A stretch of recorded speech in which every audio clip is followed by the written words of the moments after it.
नमस्कार, प्रणाम, सलाम, सत श्री अकाल। मैं शशिकांत और आप देख रहे हैं आइडिया राइज न्यूज। अभी मैं पटना में हूँ। जैसा कि आप देख रहे हैं कि राज्य स्तरीय नारी सम्मान 2024 ये आयोजन किया गया है कोसी आलोक पूर्णिया के द्वारा। और कोसी आलोक पूर्णिया के द्वारा आयोजन किया गया है। अभी हमारे बीच में जो पुरस्कृत हो चुके हैं ये किशनगंज से आए हैं। सबसे पहले किशनगंज से आए हैं। आपको मैं बताते चलूँ इनके विषय में कि ये वर्षों से बाल विवाह पर काम करते हैं और कितने बाल विवाह को इन्होंने किशनगंज में रोका है। सीमांचल क्षेत्र में बहुत नौनिहाल बच्चों का जिंदगी गुजरने से इन्होंने बचाया है और एक नया दिशा दिया है उन्हें, और एक नया दशा दिया है एजुकेशन के उन्हें प्रेरित किया है। और ये अपना खुद का सिलाई सेंटर चलाती है जो निःशुल्क सिलाई सेंटर है।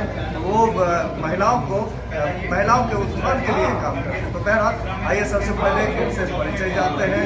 और ये पहली महिलाएं हैं सीमांचल ही नहीं कहें पूरे बिहार से जो अंतर्राष्ट्रीय सम्मान भी प्राप्त कर चुके हैं। तो सबसे पहले इनसे परिचय लेते हैं।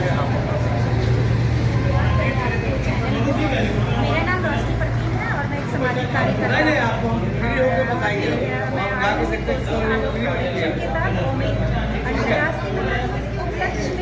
जो ऐतिहासिक पल और ऐतिहासिक क्षण हमें प्राप्त हुआ तो मैं इसके लिए धन्यवाद करती हूँ। तो ये सबसे पहले मैं आपसे जानना चाहूँगा कि आप इसके पहले भी अभी 16 नवंबर 2023 में विश्व युवा सम्मेलन में सम्मानित होने को पहली बार मिला और इससे पहले भारत में कभी ऐसा अवसर ऐसा नहीं मिला और मैं भारत का प्रतिनिधित्व कर चुकी हूँ। तो ये हमारे भारत के लिए बहुत ही गर्व का पल रहा है। हम अपनी कार्य को और बेहतर करेंगे ताकि हमें और बेहतर प्लेटफॉर्म मिले, हम उस बच्चों की जिंदगी को संवार सकते हैं। हम बच्चों के प्रतिनिधित्व करने के लिए भी यहाँ मैडम, बाल विवाह जैसे सेंसिटिव मुद्दों पर जो कि बाल विवाह यह भी माना जाता है कि सीमांचल क्षेत्र में कभी समाप्त नहीं हो सकता। एक सर्वे रिपोर्ट आपने देखा होगा कि उस सर्वे रिपोर्ट के अनुसार सबसे अधिक अगर जो है कहीं बाल विवाह होता है वो सीमांचल क्षेत्र में ज़्यादा होता है। तो इसको पूर्णतः कैसे रोका जाए और कितने वर्षों से आप इस पर काम कर रहे हैं? देखिए, अभी भी सर्वे के अनुसार सीमांचल में 1% बाल विवाह हो रहा है। तो ये बहुत ही गंभीर विषय की बात है। तो मैं आप सभी से अनुरोध करना चाहूँगी कि हम सब एकजुट हों, सभी नीति धारक एक साथ आए ताकि हम इसको बाल विवाह मुक्त बना सकें। और साथ में हम जो कार्य कर रहे हैं बच्चों के लिए, जैसे हम बाल विवाह को रोक नहीं सकते लेकिन हम उसको किस तरह से रोक सकते हैं ये उपाय हम कर सकते हैं। और ये हमारे बिहार सरकार का कानून लोग बहुत ही कठोर बनाया हुआ है। हमारी युवाओं की संख्या 46% युवाएं हैं जो अगर हम लोग एकजुट होते हैं तो हम इस चीज़ को खत्म कर सकते हैं। और ये बहुत ही ऐसा गंभीर मुद्दा है कि ये बहुत जल्द समाप्त नहीं होगा। मैं इसमें लगभग 6 ईयर से काम कर रही हूँ। मैं 6 साल से, इससे पहले मैं NGO में काम करती थी। अभी मैं खुद का NGO स्टार्ट किया हूँ और उसमें बच्चों के लिए सिलाई सेंटर फ्री ऑफ कॉस्ट दे रही हूँ। साथ में परामर्श बच्चियों को महिलाओं को उपलब्ध कराती हूँ, जागरूकता कार्यक्रम अनेक विभिन्न जगहों पर जाकर के ट्रेनिंग का कार्यक्रम करती हूँ। तो हमारा डेली कुछ ना कुछ करना ताकि वो अपने अधिकार को पहचाने, खुद को पहचाने।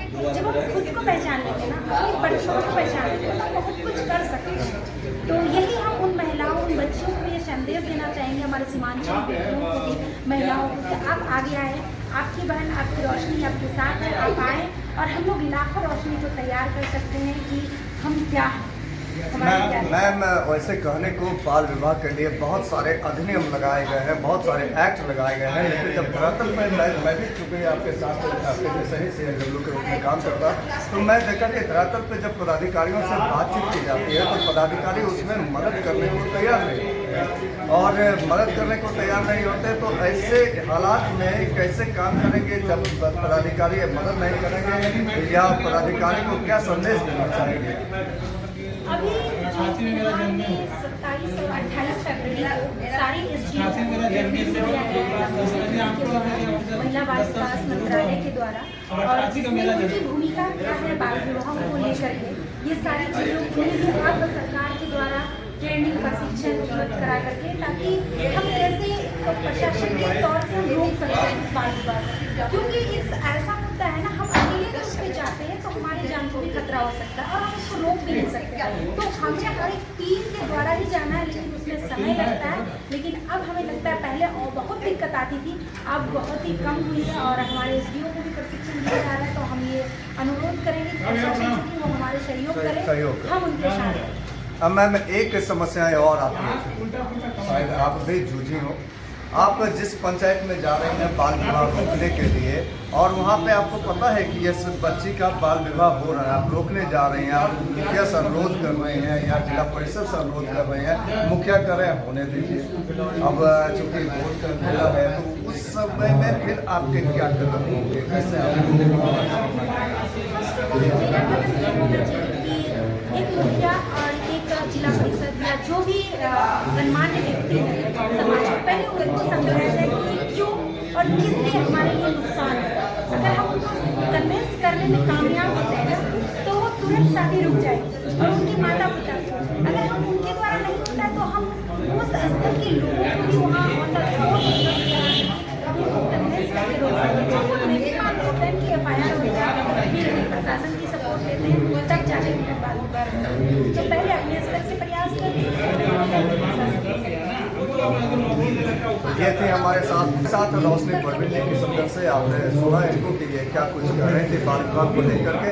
तो चलते चलते ये दर्शकों से क्या संदेश देना चाहिए, क्या संदेश देना चाहिए?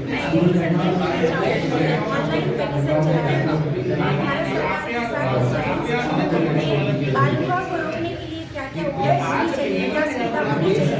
तो इस मौके पे आप सब मेरा सहयोग करें, आप महिलाएं, आप बच्चे आइए, ऑनलाइन petition है उसमें आप अपना सिग्नेचर दीजिए ताकि हम अपनी बातों को ऊपर तक पहुंचा सकें और हम इस बाल विवाह को रोक सकें और पूरे भारत को बाल विवाह मुक्त बना सकें।